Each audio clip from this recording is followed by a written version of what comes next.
স্বাগত উত্তরণ ইউটিউব চ্যানেলে আমার দ্বাদশ শ্রেণীর শিক্ষার্থী বন্ধুদের স্বাগত জানাই। যাদের সেমিস্টার 4-তে সংস্কৃত বিষয়টি আছে তারা প্রত্যেকেই জানো, সিলেবাস সম্পর্কে অবগত হয়ে গেছো বা জেনে গেছো, এবং প্রশ্নের প্যাটার্ন আমি এই ভিডিওতে প্রথম পর্বেতে আমি দিয়ে দিয়েছি। যে তোমাদের গদ্যটি আছে যেটা হাস্যবিদ্য কথা, অভিনব জয়দেব এবং মৈথিল কোকিল নামে পরিচিত বিদ্যাপতি রচিত একটি জনপ্রিয় গল্প, পুরুষ পরীক্ষা গল্পগ্রন্থের অন্তর্গত। সেই গল্পগ্রন্থটি আমরা অনুচ্ছেদ বাংলায় অনুবাদ করে দিচ্ছি, বঙ্গানুবাদ করে। সেই অনুচ্ছেদ থেকে কি কি বাংলায় এবং সংস্কৃতে প্রশ্ন আসতে পারে তার উত্তরগুলো আমরা দেখিয়ে দিচ্ছি, উত্তর সমেত লিখে দিচ্ছি কিভাবে সহজ ভাষায় তোমরা সংস্কৃত ভাষায় উত্তরগুলো লিখবে। আজকে আমরা তৃতীয় অনুচ্ছেদ থেকে আমরা পড়ব। দ্বিতীয় অনুচ্ছেদ আমরা পড়া হয়ে গেছে, প্রথম দ্বিতীয় অনুচ্ছেদ, সেখানে আমরা কি জেনেছি সেটা ডিটেলস আলোচনা করে নিচ্ছি। সেই ভিডিও থেকে দেখে নেবে, ভিডিওটা দীর্ঘ হয়ে যাবে। আবার যদি বলি আজকে তৃতীয় অনুচ্ছেদ আমরা দেখে নেব, সেখানে কি বলছেন দেখে নাও বন্ধুরা। তোমাদের যে তৃতীয় অনুচ্ছেদ যে স্ক্রিনেতে দেখতে পাচ্ছ, নাগরী লিপিতে মূল গদ্যাংশ 3, সেখানে দেখো কি লেখা আছে। চৌর উবাচ রে রে ঘাত পুরুষা স্ত্রয় চৌরা जुष्माभिहत्या एव राजगया मां राजसन्निधानं कृत्वा मारयत जतो अहम एकं महति विद्यां जानामि मयि मृता सा विद्या अस्तं जास्यति राजा तु तं विद्यां गृहीत्वा मां मारयतु तेन विद्या मर्त्यलोके तिष्ठतु। बांगला मानेटा कि সেই চোর বলল, রে রে ঘাত পুরুষরা, হে ঘাতক পুরুষেরা, তোমরা 3টি চোরকে তোমরা রাজার আদেশে মেরে ফেলে দিয়েছ। তাহলে ত্রয়স চৌরা জুষ্মার্ভি হত্যা এব রাজজ্ঞা, রাজার আদেশে তোমরা 3টি চোরকে মেরে দিয়েছ। মাং আমাকে রাজ সন্নিধান কৃত্যা মারয়ত, আমাকে রাজার কাছে নিয়ে গিয়ে মারো। কেন বলছে না, যত অহম একাং মহতি বিদ্যাং জানামি, কারণ আমি এক মহতি বিদ্যা জানি। মই মৃতে সা বিদ্যা অস্তং যাস্যতি, আমার মৃত্যুর পরে সেই বিদ্যাটাও কিন্তু নষ্ট হয়ে যাবে বা বিদ্যাটি লোপ পাবে। তাই সে কি বলছে, তেন বিদ্যা মর্ত লোকে তিষ্ঠতু। আচ্ছা না, এখানে একটি লাইন বাদ গেছে, দেখো, রাজা তু তাং বিদ্যাং গৃহীত্বা মাং মারাতু, তাই রাজার কাছে সেই রাজা সেই বিদ্যাটি শিখে নিয়ে তারপর আমাকে মারুন। তেন বিদ্যা মর্তলোকে তিষ্ঠতি, ততে বিদ্যাটি পৃথিবীতে থাকুক। তখন দেখো ঘাতকেরা কি বলছে, ঘাতকা উঁচু, ঘাতকেরা বলল, রে চৌর পাপ পুরুষা অধম, তখন ঘাতকরা বলছে, ওরে পাপিষ্ট নরাধম চোর, বদ্ধ স্থানম আনিয়ত অসি, তোকে যেখানে হত্যা করা হবে বা তোকে শুলে চড়ানো হবে সেই বদ্ধ ভূমিতে আনা হয়েছে। এটা কিং পরম জীবতুম ইচ্ছসি, তাই তুমি কি আবার বাঁচতে চাস, তুই কি আবার বাঁচতে চাস, এটা জিজ্ঞেস করছে। কারা জিজ্ঞেস করছে? ঘাতক পুরুষেরা। কথং বা তব অধমস্য বিদ্যা ভূপালেন গৃহীতব্যা, মানে তোকে বদ্ধভূমিতে আনা হয়েছে, তুই কি আবার বাঁচতে চাস, তুই কি বিদ্যা জানিস, কেনই বা রাজা তোর মতো নরধমের কাছে বিদ্যা গ্রহণ করবেন। তখন চৌরবাচ কি বলছে, রে ঘাতকা কিং বৃথা রাজকার্য বাধং কর্তুম ইচ্ছাত যদি রাজ্ঞা জ্ঞাতব্যা বিদ্যা তদাবশ্যং গৃহীতব্যা মোহিতয়ং বিদ্যা কিং চ বিদ্যা বার্তা কথকেভ্য যুষ্মভ্যং প্রসাদ কর্তব্য। তখন চোর কি বলল, চোর বলল, ওহে ঘাতকরা, তোমরা কি বলছো, রাজার কাছে বাধা সৃষ্টি করতে চাইছো, যদি বিদ্যাটি রাজার জানার যোগ্য হয় তাহলে রাজা এই মহৎ বিদ্যাটি গ্রহণ করবেন। উপরন্তু এই বিদ্যার খবরটি দিয়েছ বলে তোমাদের প্রতি রাজা অনুগ্রহ করবেন। ওই যে বলছে বিদ্যা বার্তা কথাকে প্রসাদ কর্তব্য। এটি হলো তৃতীয় অনুচ্ছেদ।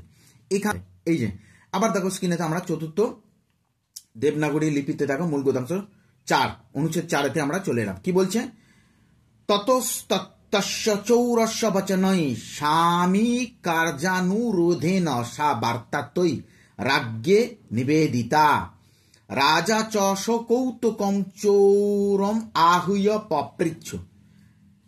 তারপরে বাংলা মানেটা তাহলে কি হচ্ছে, তারপর সেই চোরের কথায় রাজার সাথে তারা সেই খবর রাজাকে জানালো।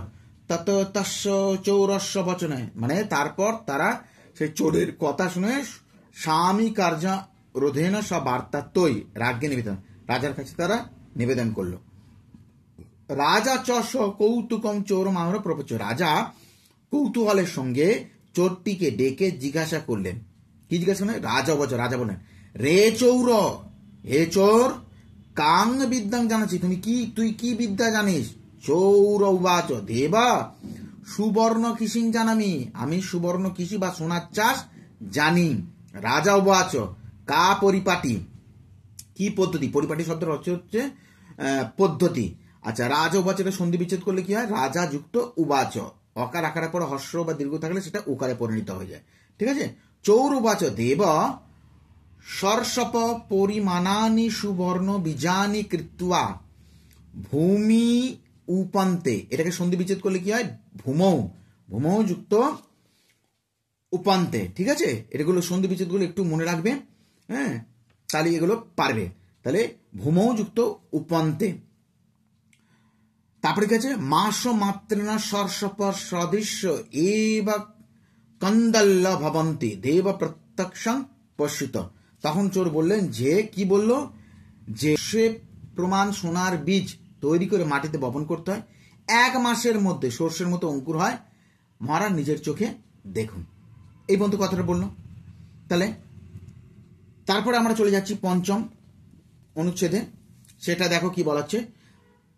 রাজা উবাচ চৌর সত্যম এতৎ, এটা কি সত্য বা একথা সত্য কি? চৌর উবাচ দেবস্য পুরত কস্য অসত্য ভাষণ শক্তি। চোর বলল, মহারাজের সামনে মিথ্যা কথা বলার ক্ষমতা কার আছে? যদি মম বচনং ব্যভিচরতি তদা মাসান্তে মম ওপি অন্ত ভবিষ্যতি, এটা সন্ধি বিচ্ছেদ করলে কি হয়? মম যুক্ত ওপি যুক্ত অন্ত ভবিষ্যতি। তাহলে কি হবে? যদি আমার কথা অন্যতা হয় তাহলে 1 মাস পর আমার মৃত্যু হবে।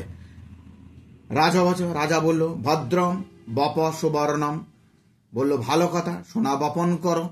তাহলে এখান থেকে একটা প্রশ্ন আসতে পারে যে ভদ্রম বপ সুবর্ণ বক্তা ক, এখানে উত্তর তোমরা লিখবে যে অশ্ব বাক্যস্য বক্তা রাজা সুপ্রতাপ। কাকে বলেছিল? না চতুর্থ চোরকে বলেছিল।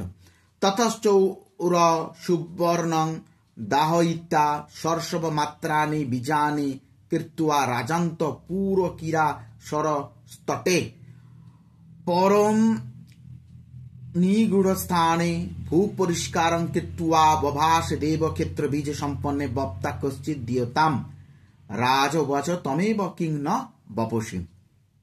তারপর চোর সোনা পুড়িয়ে সর্ষের আকৃতি বীজ তৈরি করে রাজপুরের অন্তরে একটা গোপন স্থানে কিরা সরোবরের তীরেতে অত্যন্ত গোপন স্থানে জমি পরিষ্কার করলো।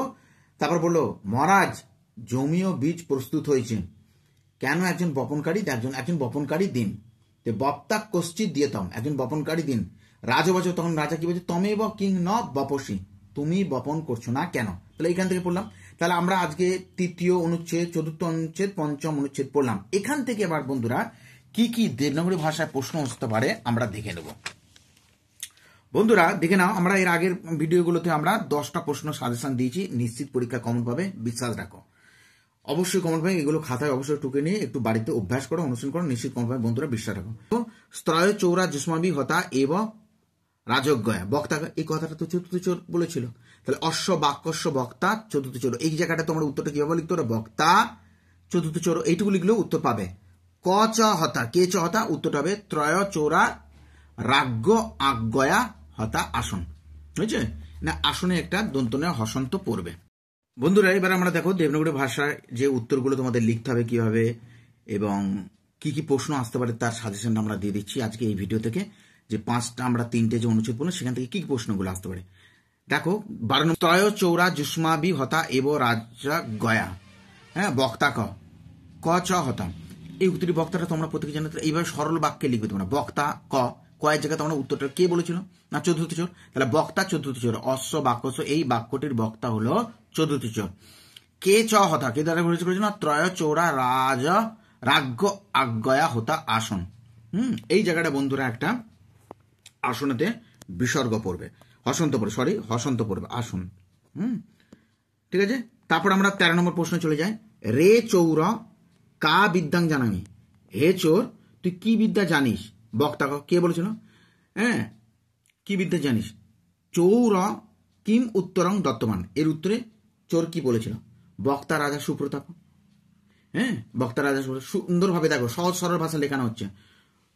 চতুর্থ চৌর উত্তরং দত্তমান উত্তরে বলেছিল কি? দেব সুবর্ণ কৃষিং জানামে। ছোট্ট ছোট্ট করে উত্তরগুলো লিখে দিচ্ছি, এগুলো অবশ্যই পরীক্ষায় ভুলে যাবে না, মুখস্থ করে নাও এখন থেকে। মাং, পরে প্রশ্ন 14 নম্বর প্রশ্ন, মাং রাজসন্নিধানং কৃত্বা মারায়াত। বক্তাকে, আমাকে রাজার কাছে নিয়ে গিয়ে মারো। বক্তাকে প্রত্যেকেই জানো, অশ্ব বাক্যস্য বক্তা চতুর্থ চৌর। ওর সাথে আর একটা কি প্রশ্ন দিয়েছে? তস্যক্ষ অভিপ্রায় আসিত, তার অভিপ্রায় কি ছিল? উত্তর কি বলবে? বুদ্ধি প্রভাবে না, বুদ্ধির দ্বারা সে চোর মানে চৌর, সেই চোর আত্মরক্ষণ উপায়ং কর্তুমচয়, নিজেকে বাঁচানোর চেষ্টা করছিল বা উপায় বা ফন্দি বার করছিল। এটাই হচ্ছিল তার অভিপ্রায়, সহজ ভাষা। চলে এলাম বন্ধুরা 15 নম্বর প্রশ্ন দেখো। ময়ী মৃতে সাবিদ্যা অস্তং যাস্যতি কস্য উক্তিরিয়ম। কার উক্তি এটা? অত্র কা বিদ্যা উল্লিখতে। চতুর্থ চৌরস্য উক্তিরিয়ম, চতুর্থ চৌরের উক্তি এটা। অত্র, তাহলে কার উক্তিটা গেল? অত্র কা বিদ্যা উল্লিখতে। কোন বিদ্যার কথা বলা যায়? অত্র সুবর্ণস্য কৌশলম ইতি বিদ্যা উল্লিখতে। না, এই কথাটা কি বলি না? চতুর্থ চৌর উক্তবান স একাং মহতিং বিদ্যাং জানাতি যা তস্য মরণাৎ, মরণের পর মরণাৎ পরং বিনষ্টং ভবিষ্যতি, যেটা যার মৃত্যুর পরে এই মহৎ বিদ্যাটা নষ্ট হয়ে যাবে। এর উত্তরগুলো লিখবে এইভাবে। 16 নম্বর প্রশ্ন, রে চৌরা পাপ পুরুষাধম বদ্ধ স্থানম আনিয়ত ওষি। বক্তা কে বলেছিল? এগুলো ঘাতক পুরুষরা উক্ত বন্ধ, ঘাতক পুরুষরা বলেছিল। বদ্ধ স্থানম পদে না ক অর্থ বোধ, এখানে বদ্ধ স্থানম ইতি উক্তে শূলবদ্ধভূমি মৃত্যুদণ্ড স্থানং বা বোধতে। হ্যাঁ, শূলবদ্ধভূমি বা মৃত্যুদণ্ড স্থানকে বোঝানো হয়েছে। এভাবে উত্তর লিখবে তোমরা। 17 কা বা পরিপাটি, উপায়টা কি? বক্তাকে কে বলেছিল? রাজা বলেছিল, প্রত্যেকে জানা। রাজা সুপ্রতাপ চতুর্থ চৌরং সুবর্ণ কিস্যে, সুবর্ণ কৃষির কা বিধি ইতি জ্ঞাতুম ইচ্ছতি স্ম, জানতে চেয়েছিলেন। কার কাছে? চতুর্থ চৌরের কাছে। হ্যাঁ, তস্যা বিদ্যয়া কা পরিপাটি আসে, সেই বিদ্যাটার উপায় কি ছিল? ওই যে উত্তরে কি বলেছিল? সরসপ পরিমাণানি সুবর্ণ বীজানি কৃত্যা ভূমৌ উপন্তে ইতি হি তস্যা বিদ্যয়া পরিপাটি, সে বিদ্যার হচ্ছে উপায়। এইগুলো একটু মুখস্থ করে নেব বন্ধুরা, নাহলে বিপদ পড়ে। এই প্রশ্নগুলো অবশ্যই পরীক্ষা আসছে নিশ্চিত বিশ্বাস রাখো। পরে প্রশ্ন 18 নম্বর প্রশ্ন, তমেব কিং ন বপসি, তুমি কেন বপন করছো না? ক কম পৃষ্ঠম বান, কে কাকে জিজ্ঞেস করছো? 2 নম্বর প্রশ্ন আসতে পারে, রাজা সুপ্রতাপ চতুর্থ চৌরং পৃষ্ঠবান তমেব কিং ন সুবর্ণ বীজং বপসি, তুমি কেন সুবর্ণ বীজ বপন করছো না? 19 নম্বর প্রশ্ন, সন্ধি বিচ্ছেদ কীর্তন, সন্ধি বিচ্ছেদ করো। মমাপন্ত, তারপরে ত্রয়স চৌরা, এই দুটো পদ দিয়েছে। মম প্লাস ওপি প্লাস অন্ত। মম দেখো অ, মম অ আসছে আর ওপির অয়ে মিলে কি হয়? সবর্ণে দীর্ঘ হয়, তাহলে ওই জন্য কি হলো? মমা ওপি, হস্য দীর্ঘ পর যদি হস্য দীর্ঘের বাদে ভিন্ন স্বরবর্ণ থাকে তাহলে সেখানে জফলার আদেশ হয়, তাহলে ওই জন্য ওপিতে দেখো পয় জফলা হয়েছে, তারপরে অয় দন্ত না, তাহলে মম ওপি অন্ত, এটা হচ্ছে স্বরসন্ধির উদাহরণ। তারপরে হচ্ছে ত্রয় চৌড়া, বিসর্গ পর যদি চ কিংবা ছ থাকে তাহলে বিসর্গ স্থানে সেখানে তালব্যস্যের আদেশ হয়, তালব্যস্যটি চয়ের সঙ্গে কিংবা ছয়ের সঙ্গে যুক্ত হয়, তাহলে এখানে ত্রয়তে বিসর্গ আছে, আর পরপদে দেখো চৌরা আছে চ, তাই এখানে বিসর্গটা তালব্যস্য আছে, তালব্যস্যটা চয়ের সঙ্গে যুক্ত হয়েছে। চলে যাবো পরের লাস্ট প্রশ্ন আজকে এই পর্বে। কারক বিভক্তি চ কুরুত, কারক বিভক্তি নির্ণয় করো।